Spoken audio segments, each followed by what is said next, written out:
एक पति ने अपने दिल का दर्द बताते हुए कहा, दुख इस बात का नहीं कि श्रीमती घर का काम करवाती हैं। तकलीफ़ ये है कि काम हो जाने के बाद सहेली से फ़ोन पर कहती है, ये आदमी किसी काम का नहीं।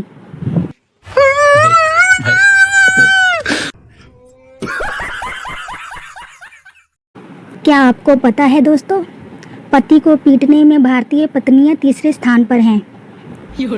अगर ये थोड़ी सी मेहनत और कर ले तो नंबर 1 बनने से कोई नहीं रोक सकता इन्हें। क्या आपको भी यही लगता है? बहुत सारी खोज के बाद पता चला है कि पति पत्नी की लड़ाई की मुख्य वजह पंडित है, क्योंकि उसने फेरों के वक्त आग में घी डाला था।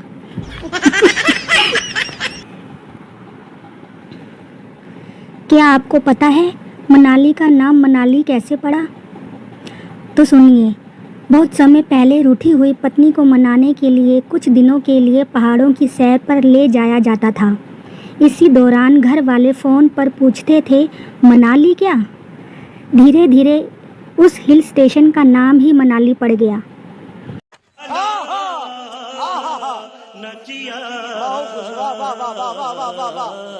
हिंदुस्तान में कुछ भी हो सकता है दोस्तों, इसलिए संभल कर। जज साहब ने आदमी से कहा, जब तुम्हें पता था कि गाड़ी मिनिस्टर की बीवी चला रही है तो रोड से थोड़ा दूर रहना चाहिए था। आदमी, कौन सा रोड साहब, मैं तो खेत में बीड़ी पी रहा था। जज, गिरफ्तार कर लो इसे धूम्रपान के जुर्म में। अगर कोई महिला सरपंच बनने के बाद रूठ कर मायके चली गई तो ग्राम पंचायत का क्या होगा? पूछता है गांव का वोटर। एक पति ने सोचा कि 2 शादियां करूंगा, एक पिटेगी तो दूसरी बचाएगी। रात को उसने सपना देखा, एक ने पकड़ रखा था, दूसरी पीट रही थी।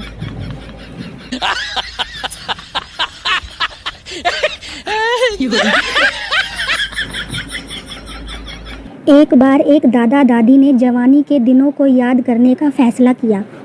अगले दिन दादा फूल लेकर वहीं पहुंचा जहां वो जवानी में मिला करते थे। वहां खड़े खड़े दादा के पैरों में दर्द हो गया, लेकिन दादी नहीं आई। घर जाकर दादा गुस्से से, आई क्यों नहीं? दादी शर्माते हुए, मम्मी ने आने नहीं दिया।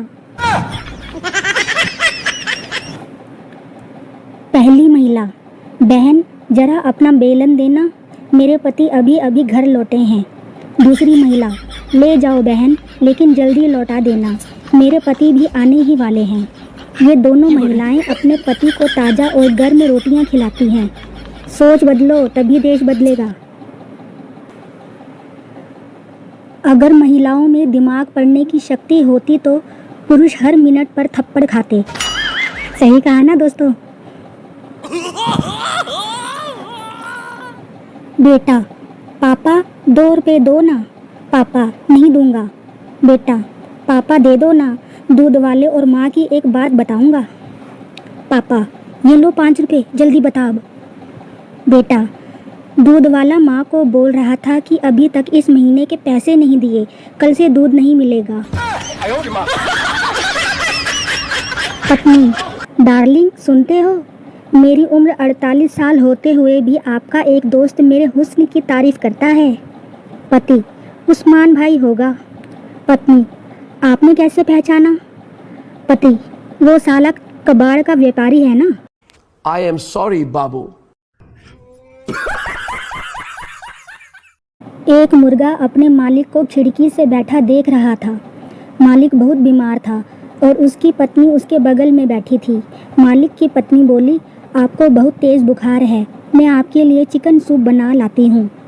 इतना सुनते ही मुर्गे के तोते उड़ गए।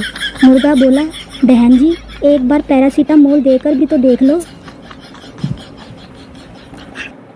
गली से एक भिखारी जा रहा था। एक घर का दरवाज़ा खुला था और अंदर एक बुढ़िया बैठी थी। उसे देख भिखारी बोला, खाने के लिए रोटी दे दो अम्मा। बुढ़िया, रोटी तो अभी बनी नहीं है, बाद में आना। भिखारी, ठीक है, यह लो मेरा मोबाइल नंबर, जब बन जाए तो मिस कॉल मार देना। यह सुन बुढ़िया के होश उड़ गए। वह कहाँ कम थी, बोली, मिस कॉल क्या करनी, जब बन जाएगी तो व्हाट्सएप पर डाल दूंगी।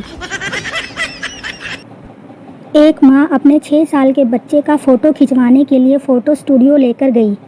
फोटोग्राफर बच्चे को पुचकारते हुए बोला, बेटा मेरी तरफ देखो, इस कैमरे से अभी कबूतर निकलेगा। बच्चा बोला, फोकस एडजस्ट कर, जाहिलों जैसी बातें मत कर। पोर्ट्रेट मोड यूज़ करना, मैक्रो के साथ, ISO 200 के अंदर रखना, हाई रेजोल्यूशन में पिक आनी चाहिए, फेसबुक पे अपलोड करनी है वरना पैसे नहीं मिलेंगे, साला कबूतर निकलेगा, तेरे बाप ने कबूतर डाला था कैमरे में। ओ भाई मारो मुझे, मारो मुझे, मारो नहीं ये मजाक हो रहा है, एक सेकंड।